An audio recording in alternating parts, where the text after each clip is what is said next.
Hi, how are you doing? My name is Rohit and I'll be breaking down the 37th match of this year's IPL, which saw the Punjab Kings taking on the Gujarat Titans in Mulampur in Mohali. And this was a match between two teams that were in desperate need of points. And Gujarat got those points today, winning by 7 wickets in a pretty low scoring game.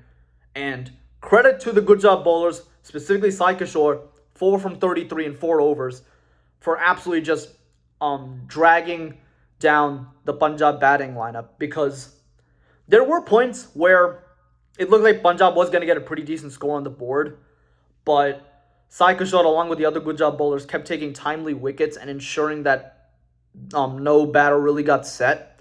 Because they did start well. Prabhsimran Singh was very aggressive to start, then he gets dismissed, and then from there, everything kind of fell apart until Harpreet Brar at the end, 29 from 12, just trying to force his way to getting Punjab to a rather respectable total. Ultimately, Punjab did end up getting bowling out for 142, which objectively is below par. It usually depends on the specific pitch of Mohali, but you usually have a ground that goes anywhere from like 180 to 140.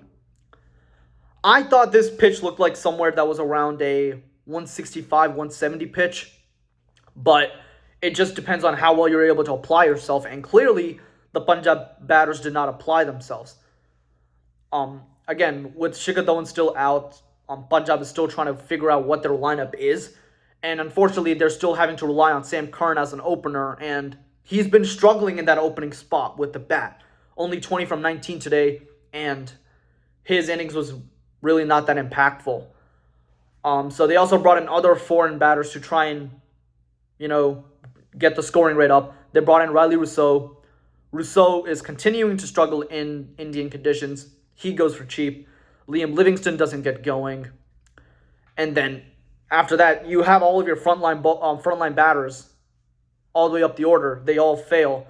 And so it goes back to the typical Shashank Singh and Ashutosh Sharma show. And unfortunately, neither of those players fired.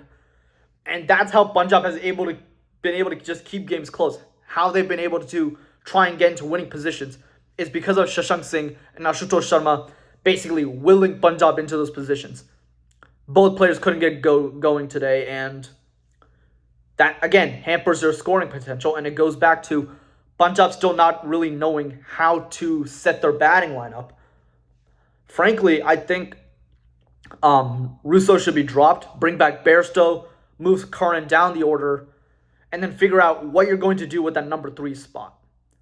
Because you have to figure out that top 3. And yes, with Shikhar Dhawan coming back soon, you're going to get a pretty good idea what your top 3 is going to look like. But again, you have to get it settled, or else you're going to have confusions like today of players not knowing their role, players not knowing what to do, and again, hampering your overall scoring potential. And credit to the Punjab bowlers, though, because they fought back, and they fought back well. But what Gujarat did that Punjab didn't was they had players who didn't exactly panic. Shubman Gill looked in decent touch for a bit, 35 from 29. People will look at Sai Sudarshan's innings today and say, well, he was at below run of ball. He didn't contribute positively to the innings. Except he did. Because if he got out very early, that could have triggered a collapse. People have to understand that the role of a number 3 batter in all formats of cricket is to assess the situation and play accordingly. Are you going positively? Find ways to keep that positivity going. Are you at risk of a batting collapse? Anchor down, prevent that batting collapse. And if there's opportunities to rotate the strike, rotate the strike. Sai Sudarshan did what he had to do.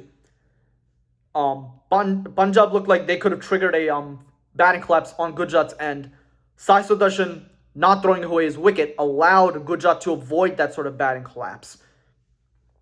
The players around Sudarshan also struggled, but knowing what Gujarat does, knowing the players they have, Rahul Tewatia at the back end after Sai Sudarshan also gets dismissed, 36 from 18, provides the finishing touch and the back end hitting that Gujarat needed and that they've been missing consistently this season to end up getting the win.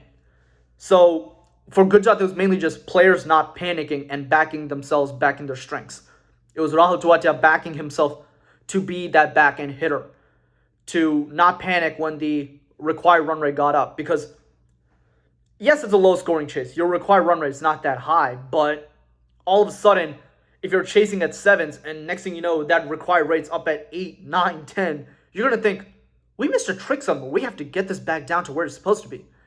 And that's where most teams make mistakes, most teams panic, and most teams just make things worse for themselves.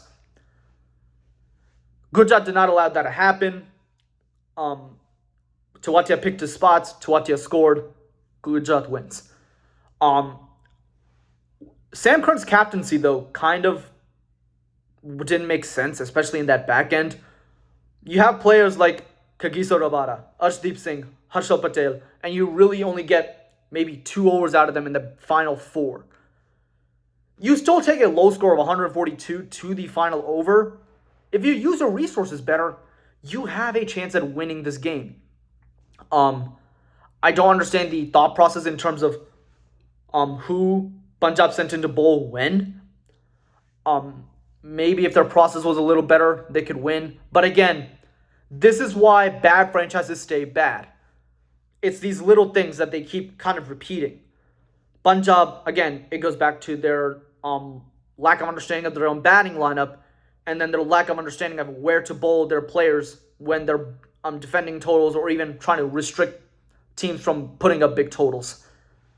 It's that sort of lack of understanding, lack of role clarity, and just not really having an idea of what to do.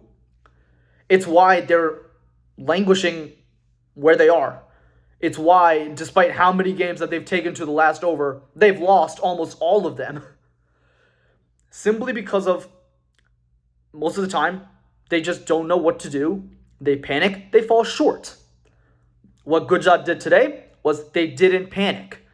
And again, because of the nature of T20, because of the nature of this sport, sometimes it's just about not panicking. Credit to Gujarat's batters for not panicking, because it could have been very easy to panic, especially as wickets were tumbling, saying, okay, we got to put the bowlers back on the back foot. Let me try and go at them. Sometimes that happens and you end up losing your own wicket, putting your team even more on the back foot. And so not panicking there, staying calm, and making sure that you don't basically just create a batting collapse is sometimes all you need. And because of the low total, Gujarat did just enough to win. And that was that. So with that, thank you so much for watching. As always, please like, comment, and subscribe. And with that, I'll be back for the next one. Thank you. Have a good one.